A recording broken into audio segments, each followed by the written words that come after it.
سورۃ المعارج، سورہ معارج کا تعارف۔ مقام نزول، سورہ معارج مکہ مکرمہ میں نازل ہوئی ہے۔ رکوع اور آیات کی تعداد، اس سورت میں 2 رکوع اور 44 آیتیں ہیں۔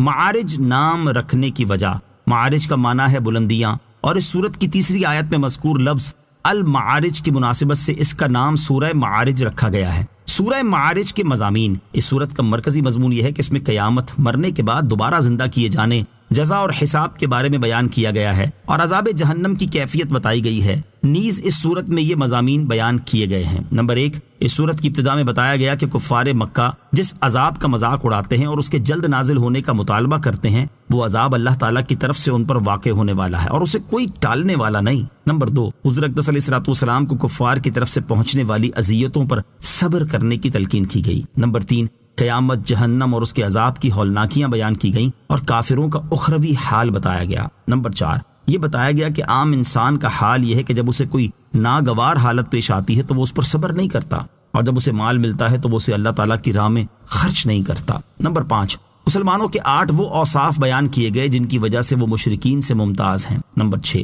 اس سورت کے آخر میں کفار مکہ کی سرزنش کی گئی اور نبی کریم علیہ الصلوۃ کو تسلی دیتے ہوئے ان کے سامنے کفار کا اخروی انجام بیان کیا گیا۔ سورہ حاقہ کے ساتھ مناسبت، سورہ معارج کی اپنے سے ماقبل سورت حاقہ کے ساتھ مناسبت یہ ہے کہ سورہ حاقہ کی طرح اس سورت میں بھی قیامت کی ہولناکیاں، جنت اور جہنم کے احوال، اہل ایمان اور کفار کا اخروی انجام بیان کیا گیا ہے، اور یہ سورت گویا کہ سورہ حاقہ کا تتمہ ہے۔ بسم اللہ الرحمن الرحیم۔ ترجمہ، اللہ کے نام سے شروع جو نہایت مہربان رحمت والا ہے۔ سأل سائل بعذاب واقع للکافرین لیس له دافع۔ ترجمہ، ایک مانگنے والے نے وہ عذاب مانگا جو کافروں پر واقع ہونے والا ہے، اس کو کوئی ٹالنے والا نہیں۔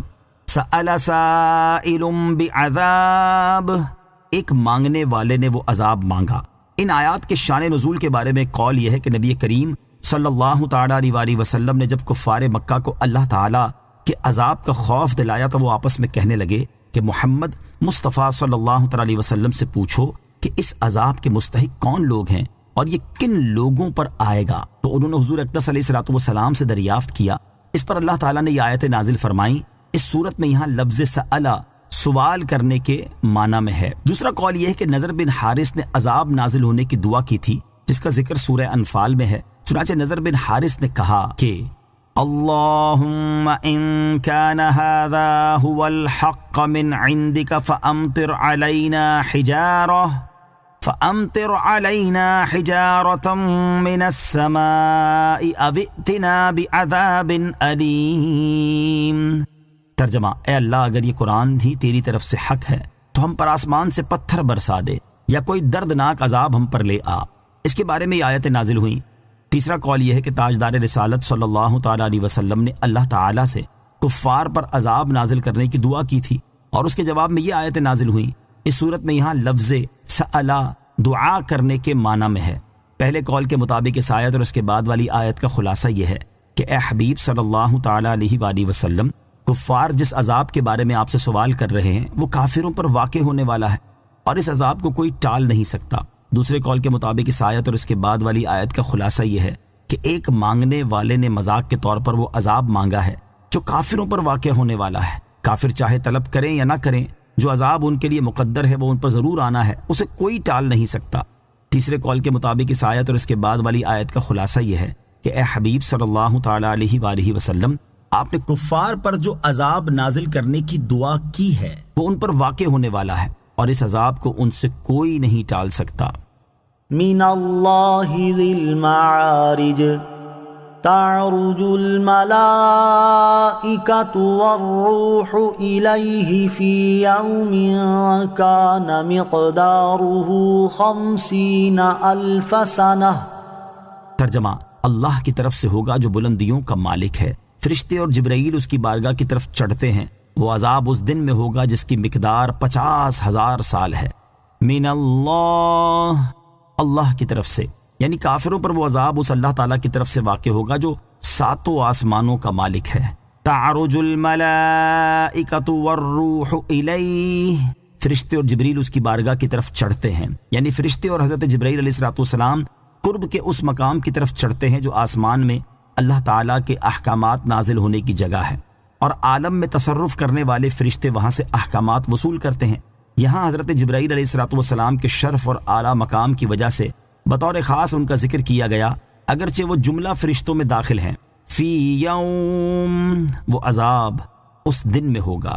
اس آیت کا ایک معنی یہ ہے کہ اگر فرشتوں کے علاوہ کوئی انسان 7ویں زمین کے نیچے سے اس مقام تک چڑھے جہاں سے اللہ تعالیٰ کے احکامات نازل ہوتے ہیں تو وہ 50,000 سال سے پہلے وہاں تک نہیں پہنچ سکتا، جبکہ فرشتہ ایک لمحے میں یہ فاصلہ طے کر لیتا ہے۔ دوسرا معنی یہ ہے کہ کفار پر وہ عذاب قیامت کے دن ہوگا جس کی مقدار دنیاوی سالوں کے حساب سے 50,000 سال ہے۔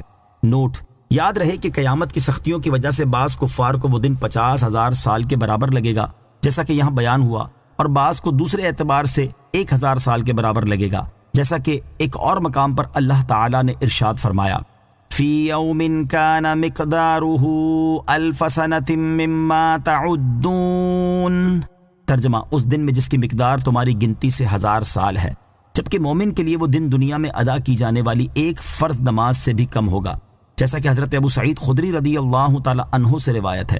حضور اقدس صلی اللہ تعالی علیہ وسلم نے ارشاد فرمایا، اس ذات کی قسم جس کے قبضہ قدرت میں میری جان ہے، قیامت کا دن مومن پر ہلکا ہوگا، حتیٰ کہ اس فرض نماز سے بھی زیادہ ہلکا ہوگا جو مومن دنیا میں پڑھا کرتا تھا۔ فاصبر صبرا جمیلا انہم یرونہ بعیدا ونراہ قریبا، ترجمہ: تو تم اچھی طرح صبر کرو، بے شک وہ اسے دور سمجھ رہے ہیں اور ہم اسے قریب دیکھ رہے ہیں۔ فاصبر صبرا جمیلا، تو تم اچھی طرح صبر کرو۔ اس آیت اور اس کے بعد والی 2 آیات کا خلاصہ یہ ہے کہ اللہ تعالیٰ نے اپنے حبیب صلی اللہ تعالیٰ علیہ وسلم کو تسلی دیتے ہوئے ارشاد فرمایا، اے پیارے حبیب صلی اللہ تعالیٰ علیہ وسلم، آپ اپنی قوم کی طرف سے پہنچنے والی اذیتوں پر اور مذاق اڑانے کے طور پر عذاب نازل کرنے کا مطالبہ کرنے پر صبر جمیل فرمائیں، اور کفار کی سختی پر تنگ دل نہ ہوں، کیونکہ کفار مکہ اس عذاب کو اپنے گمان میں ناممکن سمجھ رہے ہیں اور یہ خیال کرتے ہیں کہ وہ واقع ہونے والا ہی نہیں، اور اسی وجہ سے عذاب نازل ہونے کا مطالبہ کرتے ہیں، جبکہ ہم جانتے ہیں کہ یہ ہماری قدرت سے کوئی بعید نہیں اور نہ ہی ان پر عذاب نازل کرنا ہمارے لیے کوئی مشکل ہے۔ یوم تکون السماء کالمہل وتکون الجبال کالعہن، ترجمہ: جس دن آسمان پگھلی ہوئی چاندی جیسا ہو جائے گا اور پہاڑ اون کی طرح ہلکے ہو جائیں گے۔ یوم تکون السماء کالمہل، جس دن آسمان پگھلی ہوئی چاندی جیسا ہو جائے گا۔ اس آیت اور اس کے بعد والی آیت کی ایک تفسیر یہ ہے کہ وہ عذاب ممکن ہے اور اس دن میں کوئی مشکل نہیں جس دن آسمان پگھلی ہوئی چاندی جیسا ہوگا اور پہاڑ اون کی طرح ہلکے ہو جائیں گے اور ہوا میں اڑتے پھریں گے۔ دوسری تفسیر یہ ہے کہ ایک مانگنے والے نے وہ عذاب مانگا ہے جو اس دن واقع ہوگا جس دن آسمان پگھلی ہوئی چاندی جیسا ہو جائے گا اور پہاڑ اون کی طرح ہلکے ہو جائیں گے اور ہوا میں اڑتے پھریں گے۔ تیسری تفسیر یہ ہے کہ جس دن آسمان پگھلی ہوئی چاندی جیسا ہوگا اور پہاڑ اون کی طرح ہلکے ہو جائیں گے اور ہوا میں اڑتے پھریں گے تو اس دن کی دہشت اور ہولناکی تصور سے بالا تر ہے۔ ولا يسأل حميم حميما يبصرونهم يود المجرم لو يفتدي من عذاب يومئذ ببنيه وصاحبته وأخيه وفصيلته التي تؤويه ومن في الأرض جميعا ثم ينجيه، ترجمہ: اور کوئی دوست کسی دوست سے حال نہ پوچھے گا، وہ ان کو دکھائے جا رہے ہوں گے۔ مجرم آرزو کرے گا کاش اس دن کے عذاب سے چھوٹنے کے بدلے میں اپنے بیٹے دے دے اور اپنی بیوی اور اپنا بھائی اور اپنا وہ کنبا جو اسے پناہ دیتا ہے اور جتنے لوگ زمین میں ہیں سب کے سب، پھر یہ بدلہ دینا اسے بچا لے۔ وَلَا يَسْأَلُ حَمِيمٌ حَمِيمًا، اور کوئی دوست کسی دوست سے حال نہ پوچھے گا۔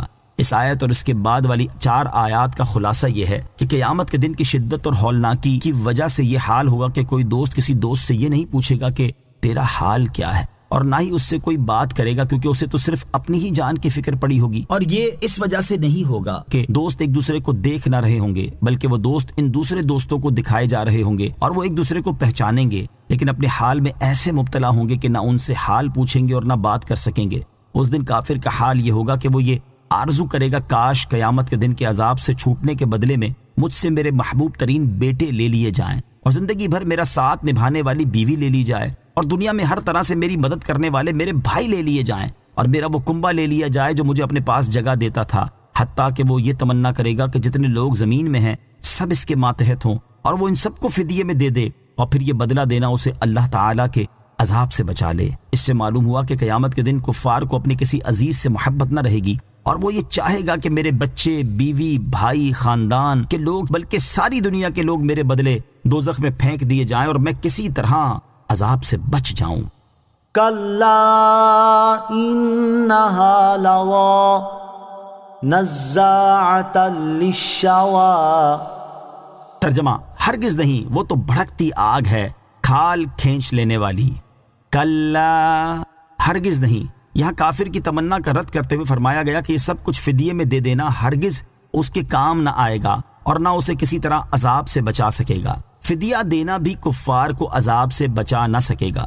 کفار کا عذاب سے بچنے کے لیے فدیہ دینے اور اس کی قبول نہ ہونے کے بارے میں ایک اور مقام پر اللہ تعالی نے ارشاد فرمایا: للذین استجابوا لربهم الحسنى والذین لم يستجیبوا له لو ان لهم ما في الارض جميعا ومثله معه لافتدوا به اولئک لهم سوء الحساب ومأواهم جہنم وبئس المہاد۔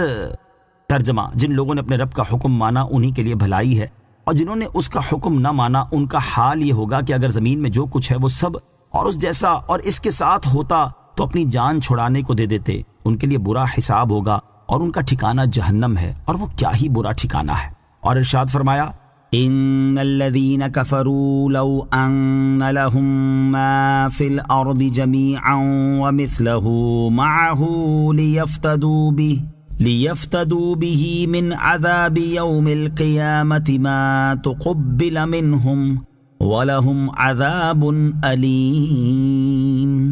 ترجمہ: بے شک اگر کافر لوگ جو کچھ زمین میں ہے وہ سب اور اس کے برابر اتنا ہی اور اس کے ساتھ ملا کر قیامت کے دن کے عذاب سے چھٹکارے کے لیے دیں تو ان سے قبول نہیں کیا جائے گا اور ان کے لیے دردناک عذاب ہے۔ اور حضرت انس بن مالک رضی اللہ تعالی عنہ سے روایت ہے، حضور اقدس صلی اللہ تعالی علیہ وسلم نے ارشاد فرمایا: اللہ تعالیٰ اس جہنمی سے فرمائے گا جس کو سب سے کم عذاب دیا جا رہا ہوگا کہ اگر تجھے دنیا کا سارا ساز و سامان دے دیا جائے تو کیا تو عذاب سے بچنے کے لیے انہیں فدیے میں دے دے گا؟ وہ عرض کرے گا ہاں۔ اللہ تعالیٰ فرمائے گا میں نے اس وقت تم سے اس کے مقابلے میں بہت تھوڑا مطالبہ کیا تھا جب تو حضرت آدم علیہ السلام کی پشت میں تھا کہ میرے ساتھ کسی کو شریک نہ کرنا، لیکن تو نے دنیا میں آنے کے بعد یہ بات نہ مانی اور شرک پر ہی ڈٹا رہا۔ انہا لظی، وہ تو بھڑکتی آگ ہے۔ آیت کے اس حصے اور اس کے بعد والی آیت کا خلاصہ یہ ہے کہ وہ جہنم تو کافروں پر بھڑکتی آگ ہے اور وہ ان کے جسم کی کھال کھینچ لے گی، یہاں تک کہ ان کے جسم پر گوشت اور کھال کا نشان تک باقی نہ رہے گا۔ یاد رہے کہ ایک بار کھال جل جانے کے بعد سزا ختم نہیں ہو جائے گی، بلکہ اللہ تعالیٰ دوبارہ ان کے جسم پر کھال پیدا کر دے گا تاکہ یہ عذاب کا مزہ چکھتے رہیں، جیسا کہ سورہ نساء میں اللہ تعالیٰ نے ارشاد فرمایا: ان الذین کفروا بآیاتنا سوف نصلیہم نارا کلما نضجت جلودہم بدلناہم جلودا غیرہا لیذوقوا العذاب ان اللہ کان عزیزا حکیما۔ ترجمہ: بے شک وہ لوگ جنہوں نے ہماری آیتوں کا انکار کیا، ان قریب ہم ان کو آگ میں داخل کریں گے۔ جب کبھی ان کی کھالیں خوب جل جائیں گی تو ہم ان کی کھالوں کو دوسری کھالوں سے بدل دیں گے کہ عذاب کا مزہ چکھ لیں۔ بے شک اللہ زبردست ہے، حکمت والا ہے۔ تدعو من ادبر وتولى وجمع فأوعى۔ ترجمہ: بلا رہی ہے اسے جس نے پیٹھ پھیری اور منہ موڑا اور جوڑ کر رکھا پھر اسے محفوظ کر لیا۔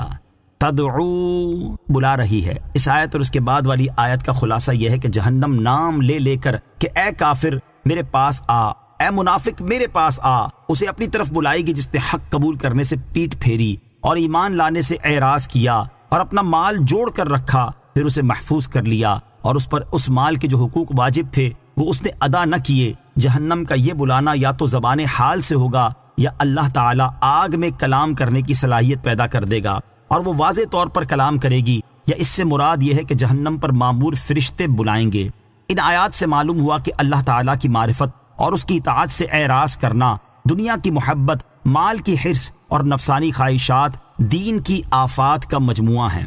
ان الانسان خلق هلوعا اذا مسه الشر جزوعا واذا مسه الخير منوعا۔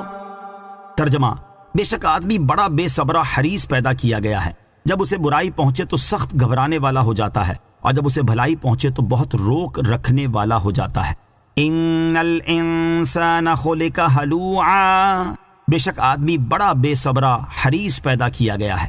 اس آیت اور اس کے بعد والی دو آیات کا خلاصہ یہ ہے کہ بے شک انسان بڑا بے صبرہ اور حریص پیدا کیا گیا ہے کہ جب اسے تنگ دستی اور بیماری وغیرہ کی صورت میں کوئی برائی پہنچتی ہے تو وہ سخت گھبرانے والا ہو جاتا ہے، اور جب اسے دولت مندی و مال اور صحت و تندرستی کی صورت میں کوئی بھلائی پہنچتی ہے تو وہ اسے اپنے پاس روک رکھنے والا ہو جاتا ہے۔ یعنی انسان کی حالت یہ ہے کہ جب اسے کوئی ناگوار حالت پیش آتی ہے تو وہ اس پر صبر نہیں کرتا، اور جب اسے مال ملتا ہے تو وہ اس کو خرچ نہیں کرتا۔ غریبی اور بیماری کی حالت میں شکوہ و شکایت کرنے سے بچا جائے۔ اس سے معلوم ہوا کہ اگر کسی شخص کو زندگی میں کبھی غربت، تنگ دستی اور ناداری کا سامنا ہو، یا کسی بیماری اور مرض وغیرہ میں مبتلا ہو جائے تو وہ اس پر بے صبری اور بے قراری کا مظاہرہ کرنے اور شکوہ و شکایت کرنے سے بچے، اور ان حالات میں اللہ تعالیٰ کی رضا پر راضی رہے۔ البتہ اس کا یہ مطلب نہیں کہ انسان تنگ دستی دور کرنے کے لیے محنت اور کوشش کرنا چھوڑ دے اور بیماری کا علاج کروانا ترک کر دے، بلکہ اسے چاہیے کہ تنگ دستی دور کرنے کے لیے محنت اور جد و جہد بھی کرتا رہے اور اپنے مرض کا علاج بھی کرواتا رہے، اور اخلاص کے ساتھ اللہ تعالیٰ کی بارگاہ میں آسانی اور شفا ملنے کی دعا بھی کرتا رہے، اور جب اللہ تعالیٰ اسے فراخ دستی اور شفا عطا فرما دے تو اسے چاہیے کہ اللہ تعالیٰ کا شکر ادا کرے اور ہر دم اس کی اطاعت و فرما برداری میں مصروف رہے اور اس کا دیا ہوا مال اسی کی راہ میں خرچ کرتا رہے۔ الا المصلین الذین هم علی صلاتهم دائمون۔ ترجمہ: مگر وہ نمازی جو اپنی نماز کی ہمیشہ پابندی کرنے والے ہیں۔ الا المصلین، مگر نمازی، یہاں سے ان لوگوں کے بارے میں بیان کیا گیا ہے جن میں اس سے پہلی آیات میں بیان کی گئی حالت یعنی حرص اور بے صبری نہیں پائی جاتی، اور یہ وہ لوگ ہیں جن میں یہ 8 اوصاف پائے جاتے ہوں۔ نمبر 1، فرض نمازیں پابندی کے ساتھ ادا کرنا۔ نمبر 2، اپنے مال سے واجب صدقات ادا کرنا۔ نمبر 3، انصاف کے دن یعنی قیامت کی تصدیق کرنا۔ نمبر 4، اللہ تعالیٰ کے عذاب سے ڈرنا۔ نمبر 5، شرم گاہوں کی حرام کاری سے حفاظت کرنا۔ نمبر 6، امانت اور عہد کی حفاظت کرنا۔ نمبر 7، صدق و انصاف کے ساتھ گواہی پر قائم رہنا۔ نمبر 8، نماز کی حفاظت کرنا۔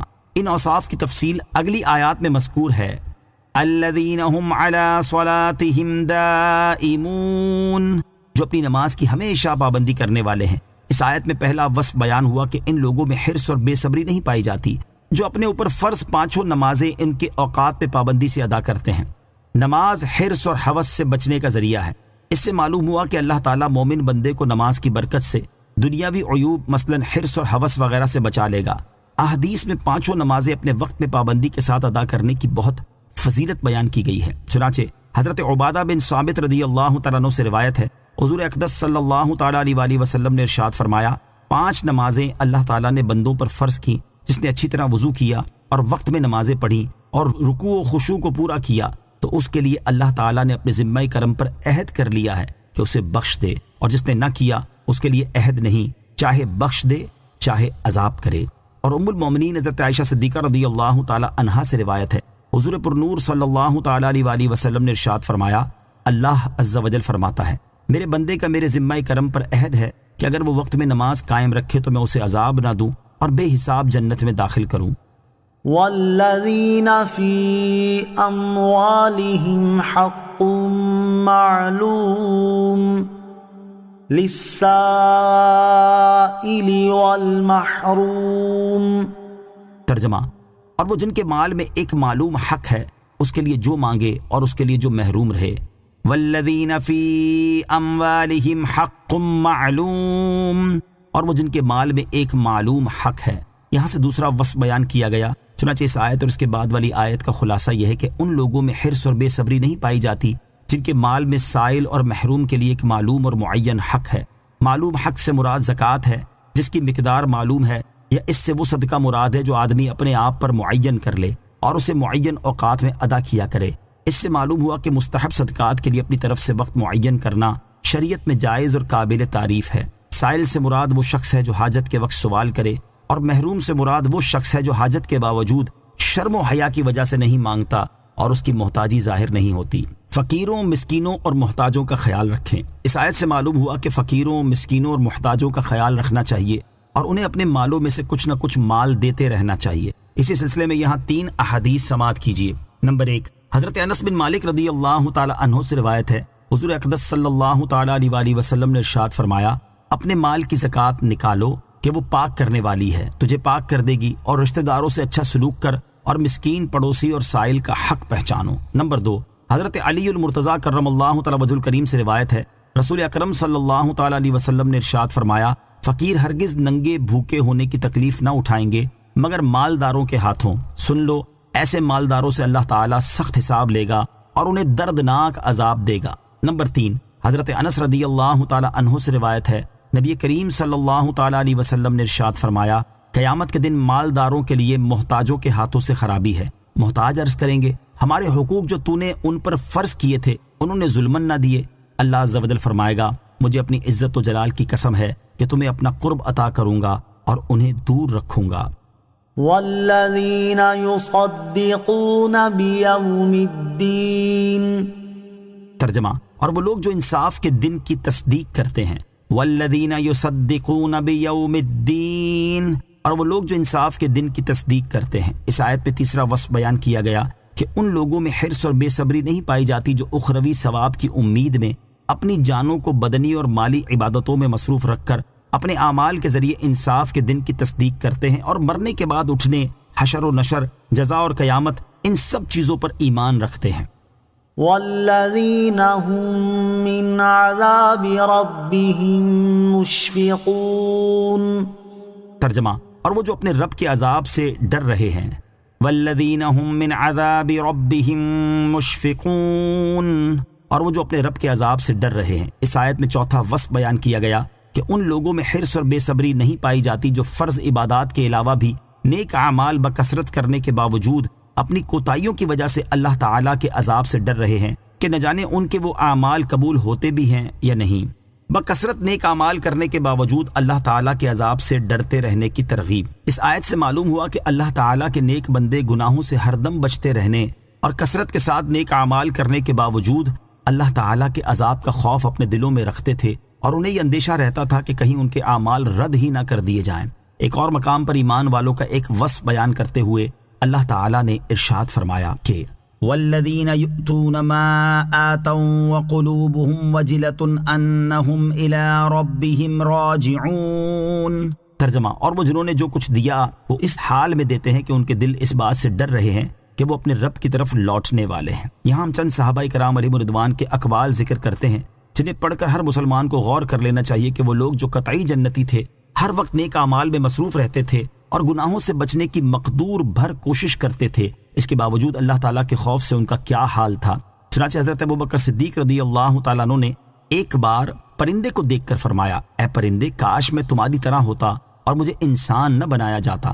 حضرت عمر فاروق رضی اللہ تعالیٰ عنہ کا قول ہے، میں یہ پسند کرتا ہوں کہ میں ایک مینڈھا ہوتا جسے میرے اہل خانہ اپنے مہمانوں کے لیے ذبح کر دیتے۔ حضرت ابو ذر غفاری رضی اللہ تعالیٰ عنہ کا قول ہے کہ کاش میں ایک درخت ہوتا جس کو کاٹ دیا جاتا۔ حضرت عثمان غنی رضی اللہ تعالیٰ عنہ فرمایا کرتے، میں اس بات کو پسند کرتا ہوں کہ مجھے وفات کے بعد اٹھایا نہ جائے۔ حضرت طلحہ اور حضرت زبیر رضی اللہ تعالیٰ عنہما فرمایا کرتے، کاش ہم پیدا ہی نہ ہوئے ہوتے۔ حضرت عائشہ صدیقہ رضی اللہ تعالیٰ عنہا فرمایا کرتی، کاش میں کوئی بھولی بسری چیز ہوتی۔ حضرت عبداللہ ابن مسعود رضی اللہ تعالیٰ عنہ فرمایا کرتے، کاش میں راکھ ہو جاتا۔ اللہ تعالیٰ ہمیں اپنے عذاب سے ڈرتے رہنے کی توفیق عطا فرمائے، آمین۔ ان عذاب ربهم غیر مأمون، ترجمہ، بے شک ان کے رب کا عذاب بے خوف ہونے کی چیز نہیں ہے۔ ان عذاب ربهم غیر مأمون، بے شک ان کے رب کا عذاب بے خوف ہونے کی چیز نہیں ہے۔ امام عبداللہ بن احمد نصفی رحمۃ اللہ تعالی علیہ فرماتے ہیں اس کا معنی یہ کہ انسان چاہے کتنا ہی نیک، پارسا اور عبادت و اطاعت کی کثرت کرنے والا ہو، لیکن اسے اللہ تعالیٰ کے عذاب سے بے خوف نہیں ہونا چاہیے۔ اور علامہ علی بن محمد خازن رحمۃ اللہ تعالی علیہ فرماتے ہیں اس سے مراد یہ ہے کہ انسان کے لیے ممکن نہیں کہ وہ فرض عبادات اسی طرح ادا کرتا رہے جس طرح ادا کرنی چاہیے، اور تمام ممنوعات سے اسی طرح بچتا رہے جیسا بچنے کا حق ہے، بلکہ کبھی دونوں طرف سے اس سے خطا واقع ہو جاتی ہے، لہٰذا اسے چاہیے کہ وہ خوف و امید کے درمیان رہے۔ اللہ تعالیٰ سے کیسا خوف اور کیسی امید رکھنی چاہیے اس کا اندازہ ان واقعات سے لگایا جا سکتا ہے۔ چنانچہ نمبر 1، حضرت عمر فاروق رضی اللہ تعالیٰ عنہ نے فرمایا اگر آسمان سے کوئی منادی یہ آواز دے کہ اے لوگو ایک شخص کے علاوہ تم سب جنت میں داخل ہو جاؤ گے، تو میں اس بات سے ڈروں گا کہ کہیں وہ ایک شخص میں ہی نہ ہوں، اور اگر منادی یہ اعلان کرے کہ اے لوگو ایک شخص کے علاوہ تم سب جہنم میں داخل ہو جاؤ گے، تو میں یہ امید کروں گا کہ وہ ایک شخص میں ہی ہوں۔ نمبر 2، حضرت علی المرتضیٰ کرم اللہ تعالی وجہ الکریم نے ایک مرتبہ اپنے صاحبزادے سے فرمایا کہ اے میرے بیٹے، اللہ تعالیٰ سے ایسا خوف رکھو کہ تمہیں گمان ہونے لگے کہ اگر تم تمام زمین والوں کی نیکیاں اس کی بارگاہ میں پیش کرو تو وہ انہیں قبول نہ کرے، اور اللہ تعالیٰ سے ایسی امید رکھو کہ تم سمجھو کہ اگر سب زمین والوں کی برائیاں لے کر اس کی بارگاہ میں جاؤ گے تو بھی تمہیں بخش دے گا۔ والذین هم لفروجهم حافظون إلا على أزواجهم أو ما ملكت أيمانهم فإنهم غير ملومين۔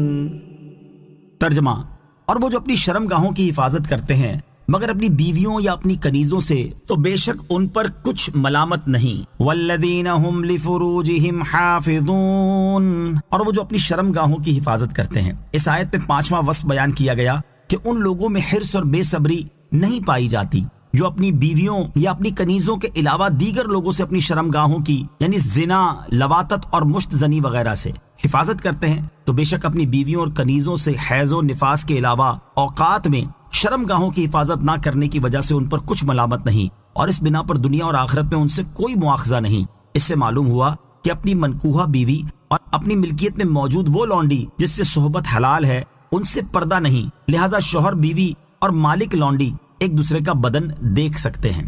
فمن ابتغى وراء ذلك فأولئك هم العادون۔ ترجمہ، تو جو ان دو کے سوا اور کوئی صورت چاہیں تو وہی حد سے بڑھنے والے ہیں۔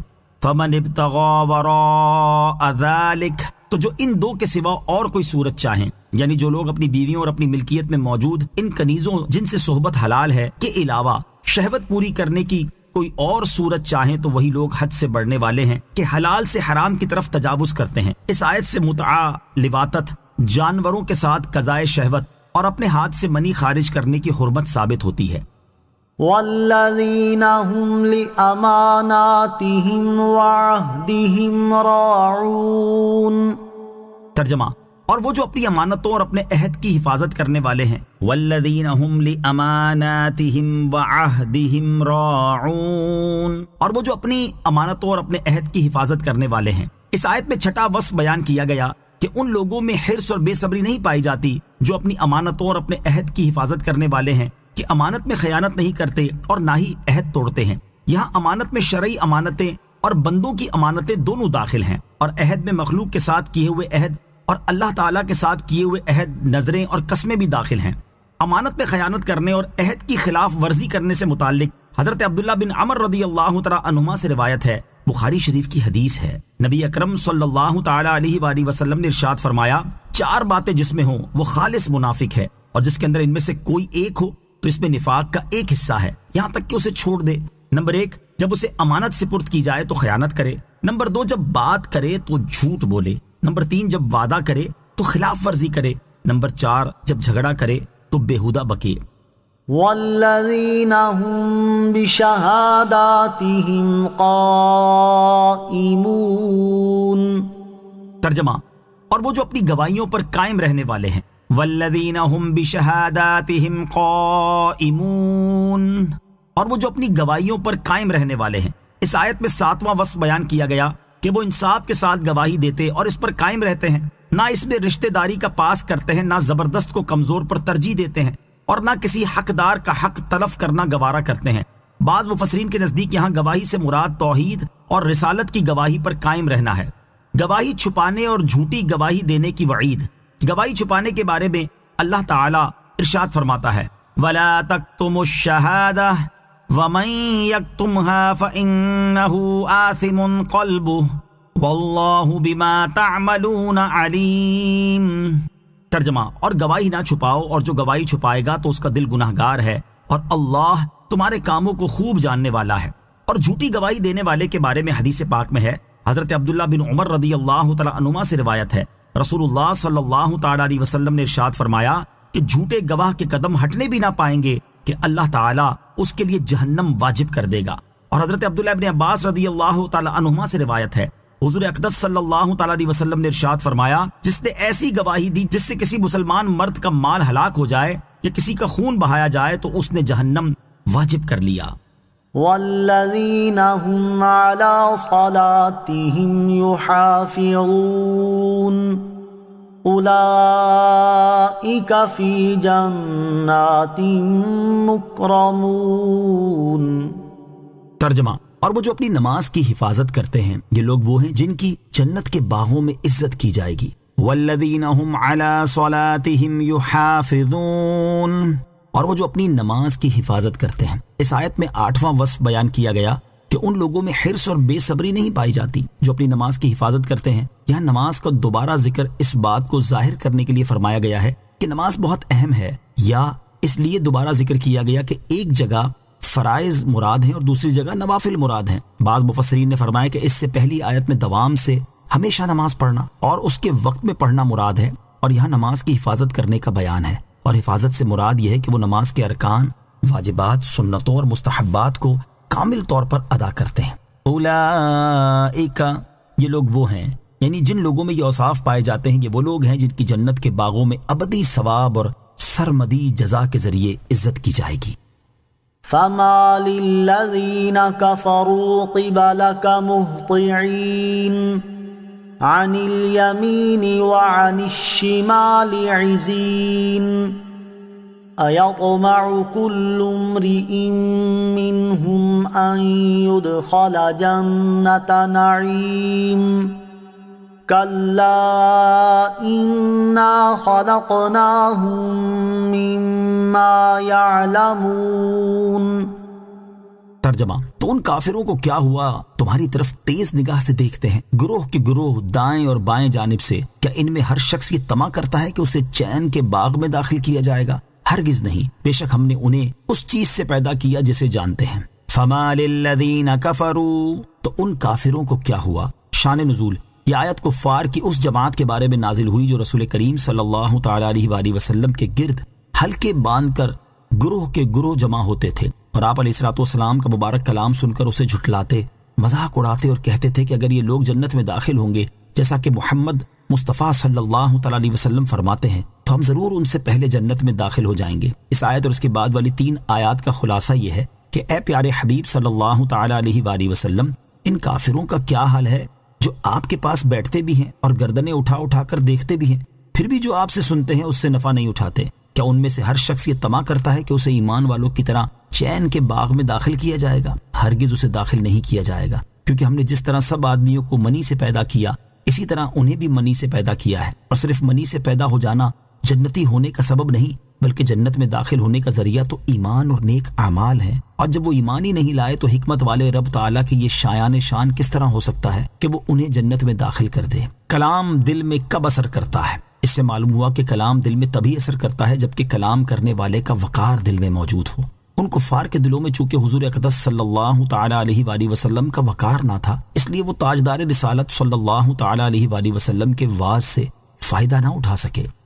فلا اقسم برب المشارق والمغارب انا لقادرون على ان نبدل خيرا منهم وما نحن بمسبوقين۔ ترجمہ، تو مجھے تمام مشرقوں اور تمام مغربوں کے رب کی قسم، بے شک ہم ضرور قادر ہیں اس بات پر کہ ان سے اچھے لوگ بدل دیں اور کوئی ہم سے نکل کر نہیں جا سکتا۔ فلا اقسم برب المشارق والمغارب، تو مجھے تمام مشرقوں اور تمام مغربوں کے رب کی قسم۔ اس آیت اور اس کے بعد والی آیت کا خلاصہ یہ ہے کہ جب معاملہ یہ ہے کہ ہم نے انہیں منی سے پیدا کر دیا تو مجھے سورج کے طلوع اور غروب ہونے کی تمام جگہوں کے مالک رب کی قسم، بے شک ہم اس بات پر ضرور قادر ہیں کہ انہیں ان کے جرموں کی وجہ سے ہلاک کر دیں اور ان کی بجائے وہ لوگ پیدا کر دیں جو ان جیسے نہ ہوں بلکہ وہ ہمارے اطاعت گزار اور فرما بردار ہوں، اور ہم انہیں ہلاک کرنے اور دوسرے لوگ پیدا کرنے سے عاجز نہیں، لیکن ہماری انتہا کو پہنچی ہوئی حکمت اور مشیت کا تقاضا یہی ہے کہ ان کی سزا کو مؤخر کیا جائے۔ فذرهم يخوضوا ويلعبوا حتى يلاقوا يومهم الذي يوعدون يوم يخرجون من الأجداث سراعا كأنهم إلى نصب يوفضون خاشعة أبصارهم ترهقهم ذلة ذلك اليوم الذي كانوا يوعدون۔ ترجمہ، تو انہیں اپنی بےہودگیوں میں پڑے اور کھیلتے ہوئے چھوڑ دو یہاں تک کہ اپنے اس دن سے ملیں جس کا انہیں وعدہ دیا جاتا ہے، جس دن قبروں سے جلدی کرتے ہوئے نکلیں گے، گویا وہ نشانوں کی طرف لپک رہے ہیں، ان کی آنکھیں جھکی ہوئی ہوں گی، ان پر ذلت چڑھ رہی ہوگی، یہ وہ دن ہے جس کا ان سے وعدہ کیا جاتا تھا۔ فَذَرْهُمْ يَخُوضُوا وَيَلْعَبُوا، تو انہیں اپنی بےہودگیوں میں پڑے اور کھیلتے ہوئے چھوڑ دو۔ اس آیت اور اس کے بعد والی 2 آیات کا خلاصہ یہ ہے کہ اے پیارے حبیب صلی اللہ تعالی علیہ وآلہ وسلم، جو مشرکین آپ کے دائیں بائیں بیٹھ کر آپ کی طرف تیز نگاہ سے دیکھتے ہیں، ان کے ایمان قبول نہ کرنے پر غم نہ کریں، بلکہ انہیں چھوڑ دیں کہ یہ اپنی بےہودگیوں میں پڑے رہیں اور اپنی دنیا میں کھیلتے رہیں یہاں تک کہ اپنے عذاب کے اس دن سے ملیں جس کا انہیں وعدہ دیا جاتا ہے، اور یہ وہ دن ہے جس دن یہ قبروں سے جلدی کرتے ہوئے محشر کی طرف اس طرح نکلیں گے گویا وہ اپنے مقررہ نشانوں کی طرف ایسے لپک رہے ہیں جیسے جھنڈے گاڑنے والے اپنے جھنڈے کی طرف دوڑتے ہیں، اور اس وقت ان کا حال یہ ہوگا کہ ان کی آنکھیں جھکی ہوئی ہوں گی، ان پر ذلت چڑھ رہی ہوگی، اور قیامت کا دن ان کا وہ دن ہے جس کا ان سے دنیا میں وعدہ کیا جاتا تھا اور وہ اسے جھٹلاتے تھے۔ آمنت باللہ صدق اللہ العظیم۔